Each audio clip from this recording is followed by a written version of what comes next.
স্থানীয় সংবাদ। আসসালামু আলাইকুম। সন্ধে 7টা, বাংলাদেশ বেতার, সিলেট। সংবাদ পড়ছি নন্দিনী রায়।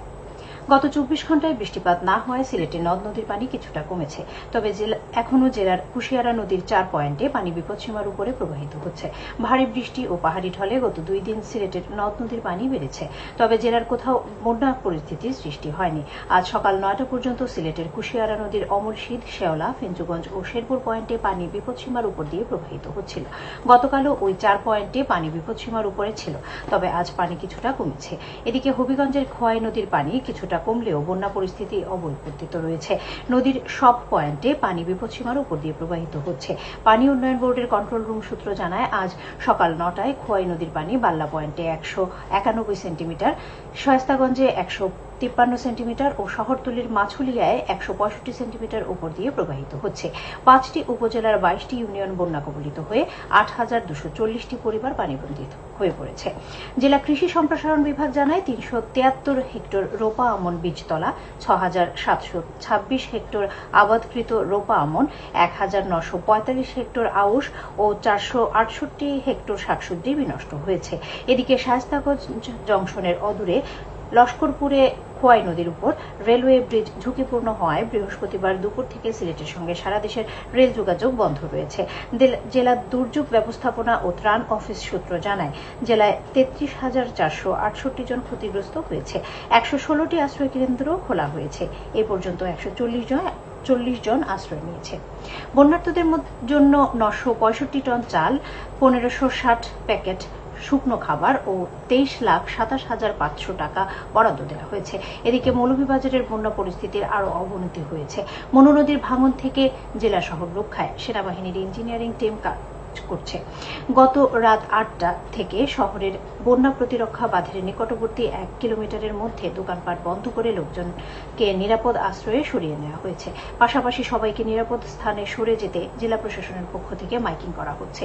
সদর উপজেলার হামরকোনা ভাঙন দিয়ে কুশিয়ারা নদীর পানি লোকালয়ে প্রবেশ করায় এবং মনু নদী বাঁধ উপচে ভিতরে পানি ঢোকায় ঝুঁকি এড়াতে ঢাকা সিলেট মহাসড়কে সরাসরি যানবাহন চলাচল বন্ধ করে দেওয়া হয়েছে।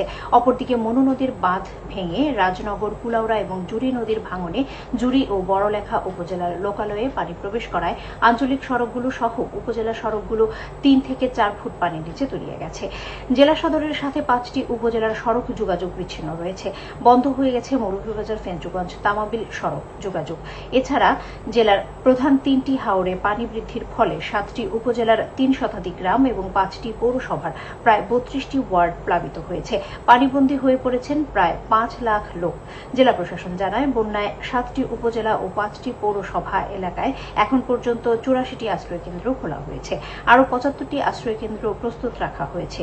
এসব কেন্দ্রে আশ্রয় নিয়েছেন 7,500 লোক। বন্যার্তদের মধ্যে বিতরণের জন্য আরও 516 মেট্রিক টন চাল ও নগদ 45,000 টাকা বরাদ্দ দেওয়া হয়েছে। তাছাড়া বিভিন্ন রাজনৈতিক দল, সামাজিক সংগঠন ও সেনাবাহিনী পানিবন্দী লোকজনকে উদ্ধার এবং ত্রাণ সামগ্রী বিতরণ করছেন।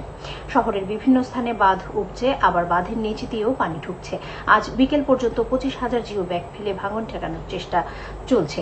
শেষ খবর পাওয়া পর্যন্ত মনু নদীর পানি কুলাউড়া রেলওয়ে ব্রিজে বিপদসীমা 70 সেন্টিমিটার, চাঁদনীঘাট ব্রিজে 116 সেন্টিমিটার, কমলগঞ্জের রেলওয়ে ব্রিজ ধলাই নদীর পানি বিপদসীমার 107 সেন্টিমিটার, জুড়ি উপজেলার ভবানীপুরে জুড়ি নদীর পানি বিপদসীমার 195 সেন্টিমিটার এবং সদর উপজেলার শেরপুর পয়েন্টে কুশিয়ারা নদীর পানি বিপদসীমার 11 সেন্টিমিটার উপর দিয়ে প্রবাহিত হচ্ছে।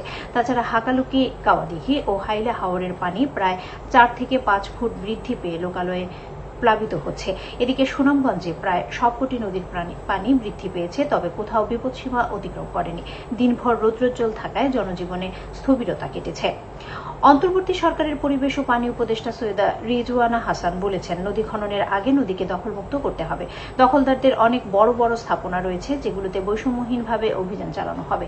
তিনি আজ বিকেলে হবিগঞ্জ সদর উপজেলায় মশাজানে খোয়াই নদীর বাঁধ পরিদর্শনে গিয়ে একথা বলেন। পুরাতন খোয়াই নদী উদ্ধার অভিযান প্রসঙ্গে প্রসঙ্গে রিজওয়ানা বলেন, যদি হবিগঞ্জকে বাঁচাতে হয় তাহলে খোয়াইকে রক্ষা করা ছাড়া উপায় নেই। পরে তিনি চুনারুঘাট উপজেলার সাটিয়াজুড়ি ইউনিয়নের বন্যা কবলিত গ্রাম পরিদর্শন করেন এবং চুনারুঘাট উপজেলা সভাকক্ষে উপজেলার পরিবেশ অধিদপ্তর, বন বিভাগ ও পানি উন্নয়ন বোর্ডের কর্মকর্তাদের সাথে মত বিনিময় করেন। এ সময় বিভাগীয় কর্মকর্তা ও জনপ্রতিনিধিগণ উপস্থিত ছিলেন।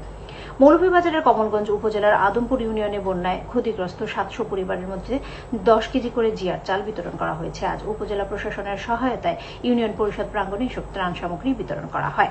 এদিকে উপজেলার আদমপুর, ইসলামপুর ও মাধবপুর ইউনিয়নে বন্যার্তদের মধ্যে শুকনো খাবার বিতরণ করে একটি বেসরকারি সংস্থা। মৌলভীবাজারের রাজনগরে উপজেলা কৃষি অফিস কাম কৃষক প্রশিক্ষণ কেন্দ্রের নির্মাণ কাজ এগিয়ে চলছে। এতে ব্যয় হচ্ছে প্রায় 3 কোটি টাকা। 4 তলা ভিত বিশিষ্ট দোতলা এই ভবনের 50% কাজ ইতিমধ্যে শেষ হয়েছে। বাকি কাজ আগামী জানুয়ারির মধ্যে শেষ হবে বলে আশা করা যাচ্ছে।